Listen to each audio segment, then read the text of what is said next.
tout d'abord, nous parlons, M. Shea, nous lançons avant d'évoquer le retournement de veste de Washington au niveau du Conseil de sécurité. Nous parlons justement de ce projet commun visant à renforcer la coopération militaire entre le Mali, le Niger ou encore le Burkina Faso. La proposition officielle a été faite par Bamako, ceci à l'occasion de la visite d'une délégation malienne du côté du Burkina Faso ou encore du Niger. Alors, faut-il d'entrée saluer cette initiative qui, pour bon nombre d'observateurs aujourd'hui, témoigne de la volonté des pays membres de cette confédération de mutualiser leurs efforts et leurs moyens pour faire face aux menaces communes et construire justement un avenir plus sûr et prospère pour leurs populations respectives?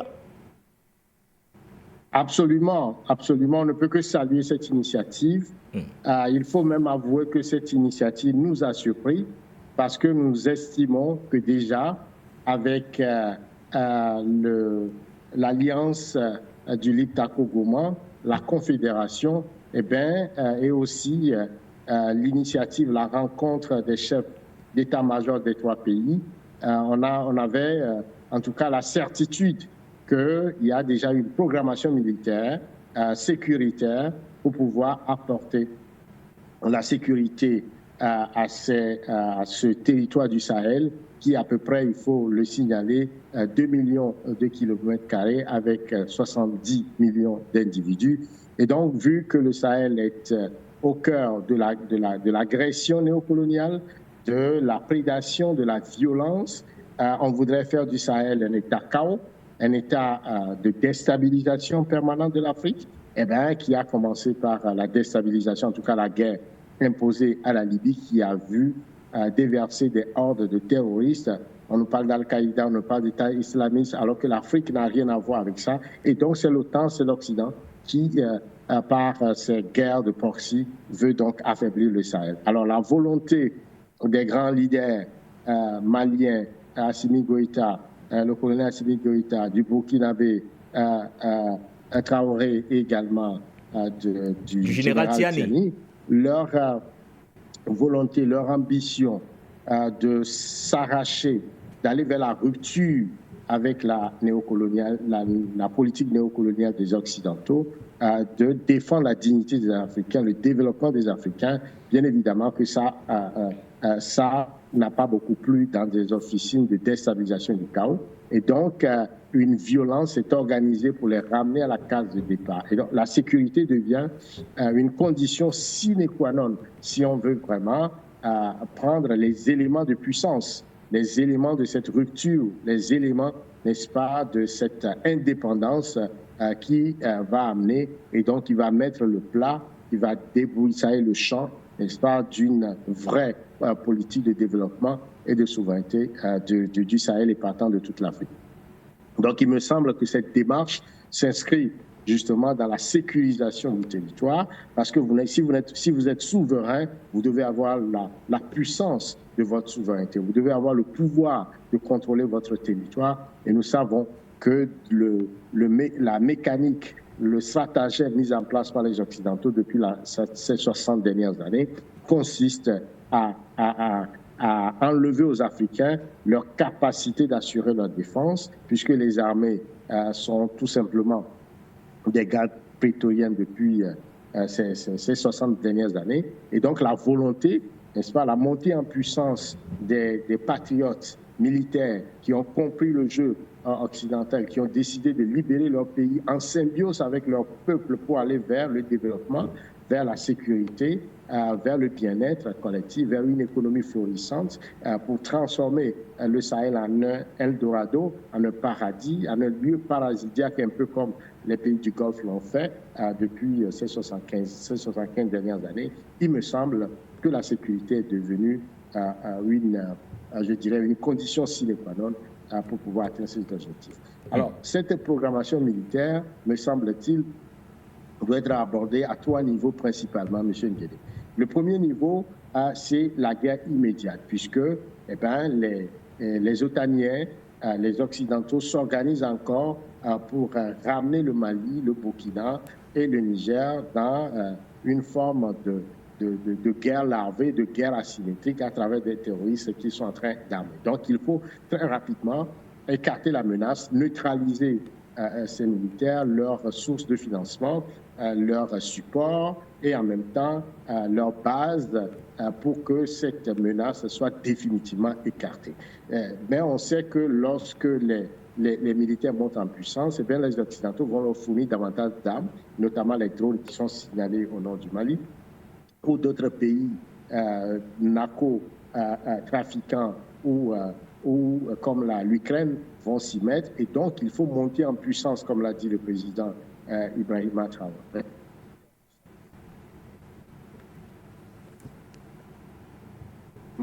Monter en puissance de ces armées suppose donc quelques soucis techniques. Voilà. Alors, monter en puissance de ces armées suppose qu'une programmation militaire doit être au point, et cette programmation militaire suppose le renforcement des capacités de nos armées en ce qui concerne la formation, la logistique, l'armement, qui me paraît absolument important, et donc une diversification des partenariats avec des partenaires de choix comme la Russie, comme l'Iran et d'autres pays, la Chine, pour de façon assez déterminante, assez significative, faire en sorte que nos armées montent en puissance sur le plan de la technologie de l'armement, mais aussi de leur capacité de déploiement opérationnel à faire face à toute forme de menace. Ce sera la deuxième ligne. Et la troisième ligne, me semble-t-il, c'est une économie, un complexe industrialo-militaire qu'il faut installer pour que nous ne soyons pas dépendants absolument de l'extérieur en termes de munitions, en termes de capacité à pouvoir également inventer des armes de pointe, puisque quelque part, cette guerre asymétrique se vaincra si nous montons en puissance en termes de technologie d'information. Pour avoir dit ça, vous comprenez alors que la quatrième étape de cette montée à puissance, si on arrive à installer ce complexe industrialo-militaire sur place, non seulement ça donne du travail, mais aussi ça préserve notre indépendance en termes de capacité opérationnelle, en tout cas sur le long terme. Et enfin, la technologie, parce que nous ne maîtrisons pas encore notre ciel, nous n'avons pas de satellites qui nous renseignent en temps réel sur la sécurité de nos frontières. Et donc, il va y avoir, de ce point de vue également, le renforcement des capacités en termes informationnels, en termes géostratégiques satellitaires, et pour pouvoir avoir le contrôle absolument de nos territoires. Et enfin, l'arme de puissance. Il ne faudrait pas que dans cette programmation militaire, on oublie l'arme dissuasive, l'arme de puissance, l'arme qui vous assure la sécurité en réalité de votre assurance vie, eh bien, c'est l'arme nucléaire. Donc, un partenariat assez gagnant-gagnant avec Rosatom, le géant russe de l'énergie nucléaire. N'est-ce pas, cette arme, cette capacité militaire qui sera la sécurité fondamentale du Sahel et partant de l'Afrique. Il ne faut pas oublier, pour terminer, notre géopolitique, la géopolitique du continent des océans, parce que si vous êtes juste à l'intérieur et que vous ne maîtrisez pas le pourtour, le périmètre, n'est-ce pas, du continent africain, eh bien, ils peuvent arriver par tous les moyens. Et donc, même si nous avons une certaine projection stratégique sur nos océans et que nous les surveillons, nous sommes en capacité de se déployer également sur d'autres continents, eh bien, nous pouvons apporter, n'est-ce pas, la déstabilisation aussi dans le camp de l'ennemi. Et ça amène ce qu'on appelle l'équilibre de terreur et qui assure la paix définitivement. Voilà ce que je pense de cette programmation militaire, en souhaitant que ça aille plus au fond et que des actions concrètes soient menées pour changer, je dirais, le paradigme militaire du continent africain.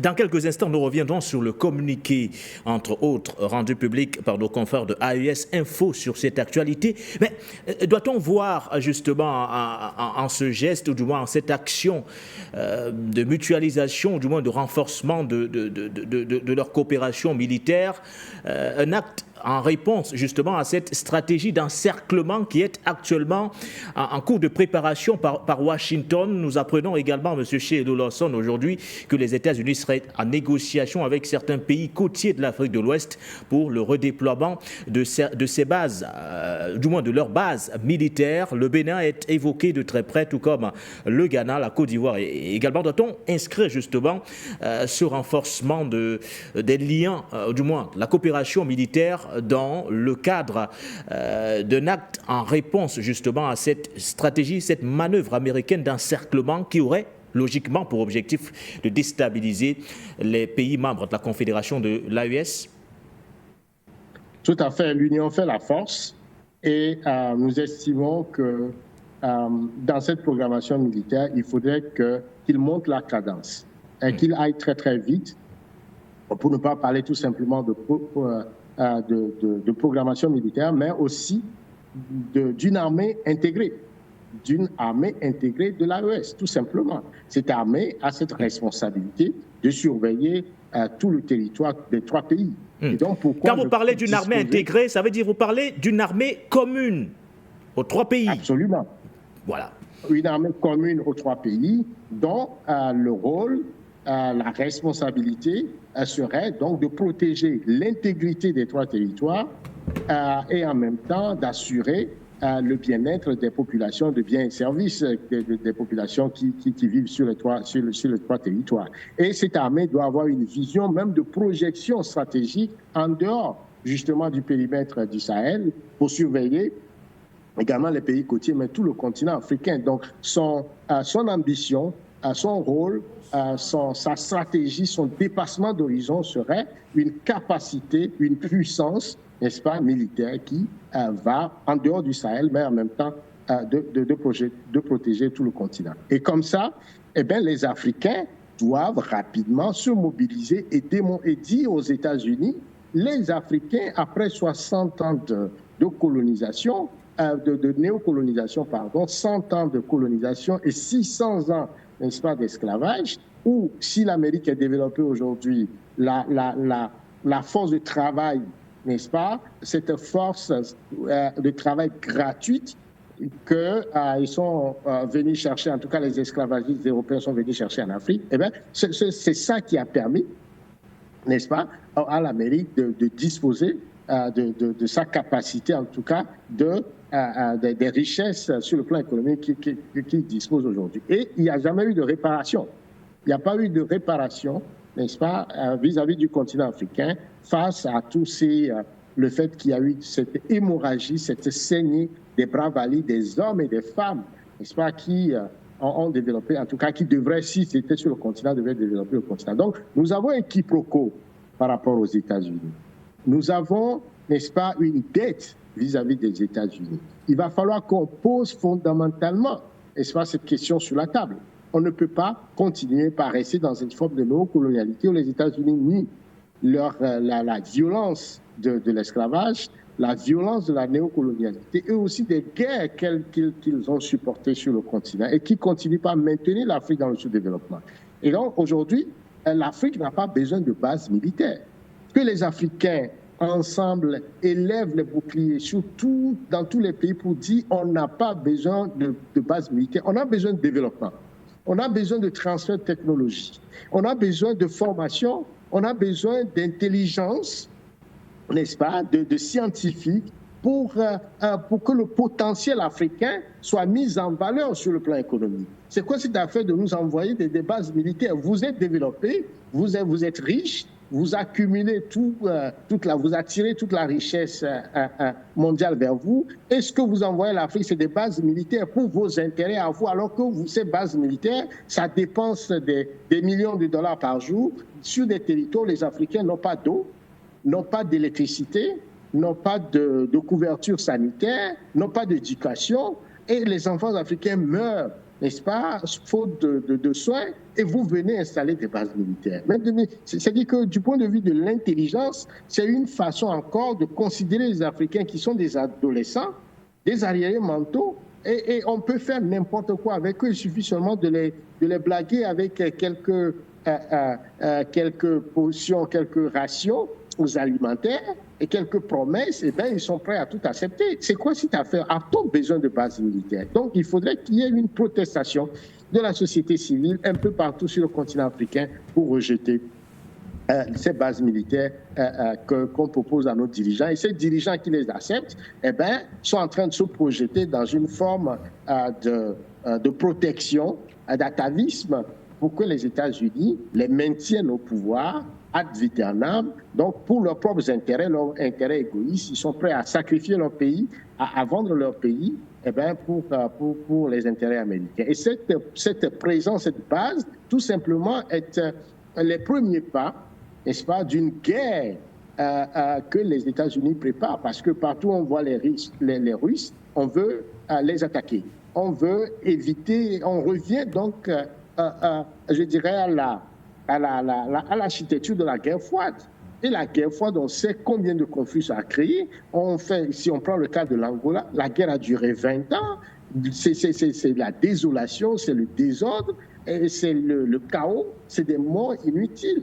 Donc, on ne veut plus, sur le continent africain, des bases militaires ou encore des projections, n'est-ce pas, de guerre pour que les grandes puissances viennent se battre sur le continent africain. Les Africains ont choisi librement, n'est-ce pas, d'inviter ou de solliciter des partenariats gagnant-gagnant. Ils sont libres de le faire. Les États-Unis ne peuvent pas venir imposer leur base militaire dans une forme de projection et pour pouvoir mener des guerres contre l'influence russe. Parce qu'à la fin de la journée, c'est les Africains qui vont mourir. C'est les Africains qui seront encore dans le chaos. On dit souvent, il y a un proverbe africain qui dit que quand deux éléphants se battent, c'est l'herbe qui souffre.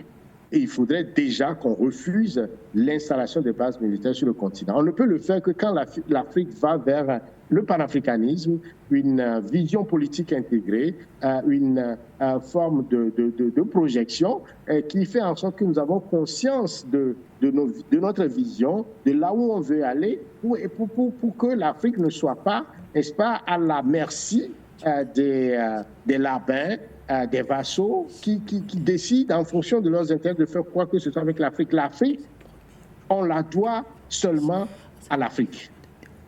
L'Afrique est un patrimoine commun de l'humanité, des Africains, et personne n'a le droit d'en faire ce qu'il veut. Donc, il faudrait aller vers cette forme cette forme de conscience collective, n'est-ce pas, du vécu africain, mais en même temps du vivre ensemble africain. Nous portons l'humanité depuis des centaines de millions d'années.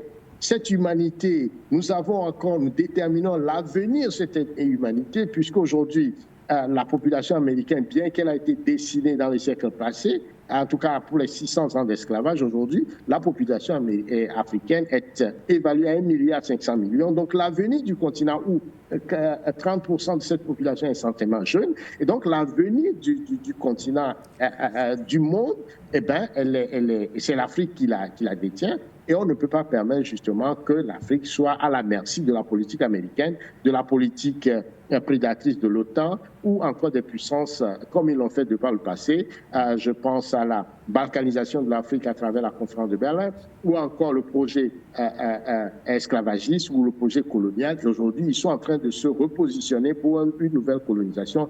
Ça nous demande de nous mobiliser. Le panafricanisme est un outil important de mobilisation de tous les Africains, de toutes les consciences contre cette volonté, n'est-ce pas, de prédation, de violence qui se prépare tout en maintenant l'Afrique dans le sous-développement et dans la pauvreté. Merci à vous.